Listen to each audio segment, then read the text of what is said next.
Nous voici donc à la deuxième étape du processus de création de notre publicité qu'on appelle l'ensemble de publicités.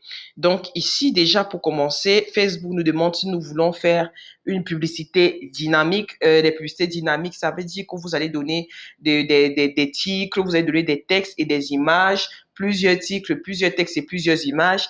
Et Facebook l'algorithme Facebook va se charger de faire des combinaisons diverses selon la qualité, selon l'audience à qui va présenter la publicité bref, c'est Facebook qui va choisir la combinaison de publicité qui va afficher à vos audiences. Donc, ça peut être aussi intéressant, pourquoi pas. Et voilà.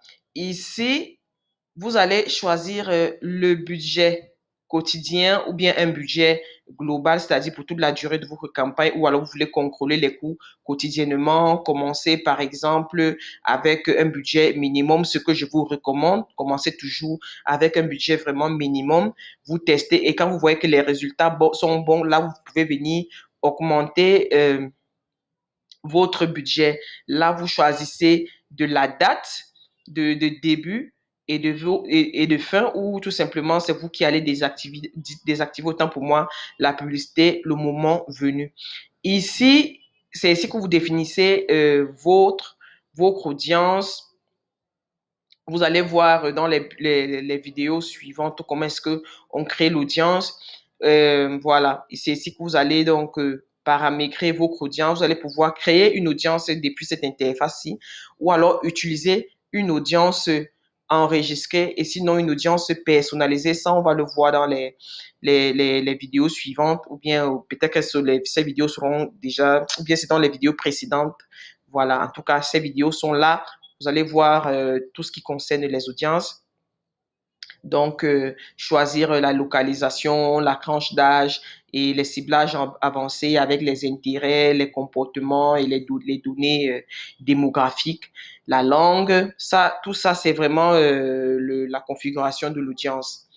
Et ici, les placements. Donc, vous voyez ici placement automatique, placement manuel. Je vous recommande de toujours laisser les placements automatiques. Ça veut dire que c'est Facebook qui va décider de là où il montre votre publicité et Facebook s'arrangera toujours à montrer votre publicité là où il pense que vous aurez le plus de résultats.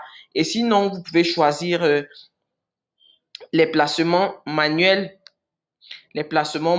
et là, vous décidez est-ce que vous voulez que votre publicité s'affiche sur Facebook, Instagram, Messenger, vraiment, c'est vous qui voyez et en fonction, là où vous mettez le curseur, Facebook vous montre à quoi pourra ressembler votre publicité, par exemple, dans Explorer, Instagram, dans le fil d'actualité Facebook, voici ce à quoi votre publicité va ressembler. Donc, vous avez toujours des aperçus mais comme je vous l'ai dit, je vous recommande de toujours rester dans les placements automatiques. Même Facebook même vous le dit, recommandé et c'est vraiment fortement recommandé. Donc, contrôle de coût. Comme vous voyez là, Facebook va chercher à obtenir plus de croissance de la mémorisation publicitaire, dépenser l'intégralité de votre budget, tout ça. Donc, bref, pour en finir ici, juste vous dire que faites toujours confiance à Facebook. Facebook voudra toujours votre bien. Facebook voudrait que tout le monde réussisse ses campagnes publicitaires parce que si vous perdez de l'argent, vous serez dégoûté par la publicité et ce n'est vraiment pas l'objectif de Facebook. Donc, quand il y a des recommandations comme celle-ci, acceptez-les et passez simplement à la suite. Donc, c'est ici qu'on crée la publicité